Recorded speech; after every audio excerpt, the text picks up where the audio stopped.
जायद अख्तरुल ईमान साहब को, जिनको एक लंबी रफाकत हासिल है, उनका नाम सरफराज नदवी है, वो हमारे बीच मौजूद हैं। हम उनका मिथिलांचल की सरजमीन पर इस्तकबाल करते हैं और दावत स्टेज देते हैं कि आए और अपने तजर्बात से और अपनी बातों से हम तमाम लोगों को मुस्तफीद फरमाएं। तलवारों के साए में इतिहास हमारा बनता है, तलवारों के साए में इतिहास हमारा बनता है, जिस ओर जवानी चलती है उस ओर जमाना चलता है। हजरत मोहतरम ओवैसी साहब की मिथिला की धरती पर पहला आगमन है, पहला जनसभा है। इससे पहले आए लेकिन जनसभा पहला है। मुझे लगता है कि इंशाअल्लाह इस जनसभा से मिथिला ही नहीं बल्कि पूरे बिहार की राजनीति में खलबली पैदा होगी। खास तौर से आपके मिथिला में कुछ बड़े बड़े नेता हैं जो महागठबंधन के बोल सकते हैं, जितने भी लोग वो कटघरे के पास और गेट के पास लोग हैं, मेरी उनसे गुजारिश है कि वो खाली कर दें, स्टेज के आप करीब आ जाएं। मैं बार बार आपसे रिक्वेस्ट कर रहा हूं, आप स्टेज की तरफ आएं या फिर सड़क खाली कर दें, लोगों को आने जाने दें। और कमतौल के आसपास आ चुके हैं हमारे सदर साहब, इसलिए वो एरिया को आप खाली करें। धीरे धीरे आप स्टेज की ओर आते रहें और प्रोग्राम चलता रहेगा। आप सहयोग करते रहें।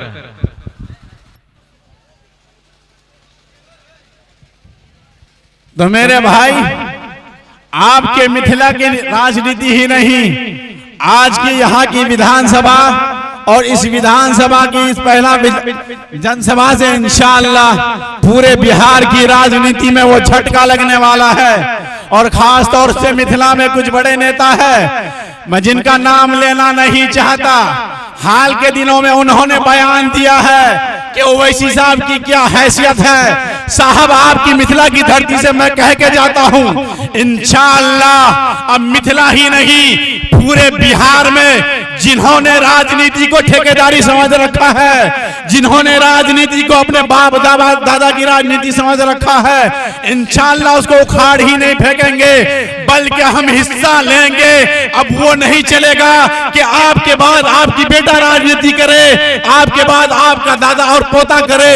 इंशाअल्लाह जाले ही नहीं पूरे मिथिलांचल में ऐसा बदला और बदलाव होगा और ऐसी हिस्सेदारी होगी कि आप भी सोचेंगे कि ये दीवाने एमआईएम के दीवाने पतंग के छाप और पतंग के झंडे को लेकर पूरे मिथिला ही नहीं बल्कि पूरे बिहार में बदलाव ला दिया। मैं सलाम पेश करता हूं यहाँ के हमारे जो साथी है, हमारे पुराने दिनों के साथी है, जैसे राशिद खलील साहब है जो हमारे मधुबनी जिला के जिला अध्यक्ष है, राशिद भाई हुए, शादाब भाई हुए और शफकत रिजवान साहब है, फैसल आमिर साहब है और भी कई साथी है, ये अब्दुल्ला खुसरू साहब है, वकार साहब है। गिने चुने 10-15 साथी ऐसे थे जिन्होंने यहाँ पर इस पार्टी के झंडे को उठाया, उस वक्त उठाया जब फहद भाई हुए और दानिश भाई, बहुत सारे ऐसे साथी थे। मैं मुबारकबाद देता हूं इन लोगों को, ये उस वक्त इस पार्टी के झंडा को उठाए जिस वक्त इस झंडा को देखकर अपने गैर तो गैर अपने भी इनको कहते थे पागल हो, दीवाने हो। लेकिन मैं इन्हें मुबारकबाद देता हूं, आप 10-15 थे लेकिन माशाअल्लाह अब आपके काफिले में 10-15 हजार एनी टाइम चलने को तैयार है। एक बार हमारे पुरानी साथियों के लिए जोरदार ताली बजाए, ताली बजाए भाई।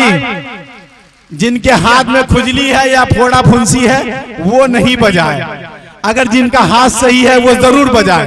बजाए भाई, एक बार जोर से बजाए। एक बार मिथिला वाले मिथिला अपने लिए बजाए, आप लोग अपने लिए ताली बजाए। अब मैं इतना दूर से आया हूं, मेरे लिए भी बजाए। नहीं बजाइएगा मेरे लिए, बजाइएगा तो जोर से बजाइए।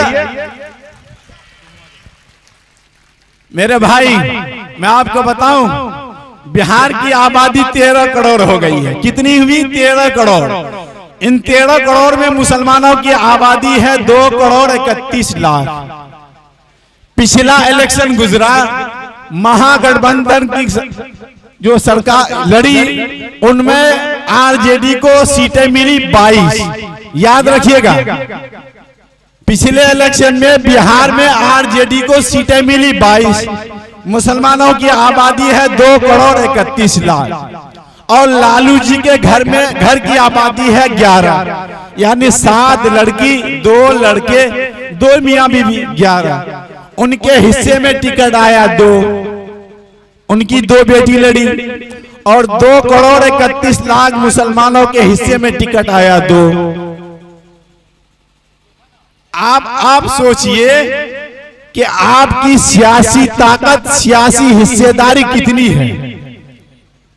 याद रखिए, जब तक आपकी सियासी हिस्सेदारी नहीं हो सकती तब तक आपका कोई मसला हल नहीं होता।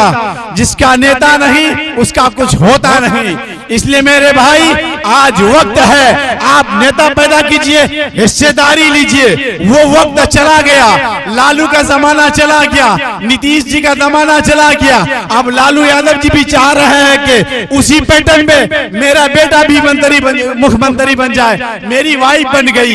याद रखिए, उनका भला तो हो गया, वो मुख्यमंत्री तो बन गए, लेकिन आपकी आबादी, आपकी तादाद और आपकी हिस्सेदारी कहां है। इसलिए मिथिला वालों, बड़ी उम्मीद है।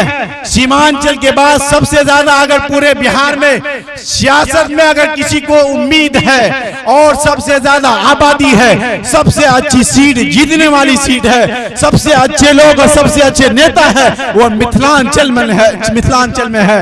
अगर मिथिला वाले सीमांचल वालों का साथ दे दिया, कसम खुदा की पूरी बिहार की राजनीति बगैर मिथिला और सीमांचल की नहीं हो सकती।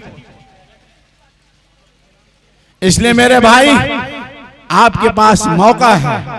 जैसे 2020 में सीमांचल वालों ने 5 सीटें दिया, इंशाअल्लाह 2025 में मिथिला में भी वो इनकलाब आएगा। आएगा कि नहीं आएगा? आएगा। आप लोग तो ऐसे बोल रहे जैसे मैं चंदा मांग रहा हूं। मैं मौलाना हूं लेकिन मदरसे का चंदा नहीं मांग रहा हूं। तो जोर से बोलिए, इनकलाब आएगा? आएगा। इतनी सी आवाज से इनकलाब नहीं आता मेरे भाई। इनकलाब के लिए भूखा भी रहना पड़ता है, खड़ा ही नहीं बल्कि भीगना भी पड़ता है, काम काज को छोड़ना पड़ता है। इंशाअल्लाह इनकलाब भी आएगा। आएगा। जोरदार नारा लगाइए, असदुद्दीन ओवैसी, असदुद्दीन ओवैसी, मिथिला की जनता, अख्तरुल ईमान, जाले की जनता, एमआईएम, पतंग छाप। बहुत बहुत शुक्रिया।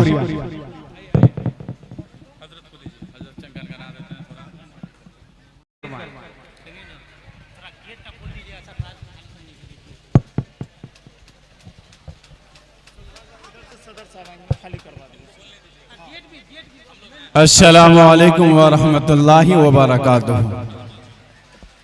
आप लोग जब तक जवाब नहीं दीजिएगा मैं तब तक सलाम करूंगा। अस्सलामु अलैकुम व रहमतुल्लाहि व बरकातुहू।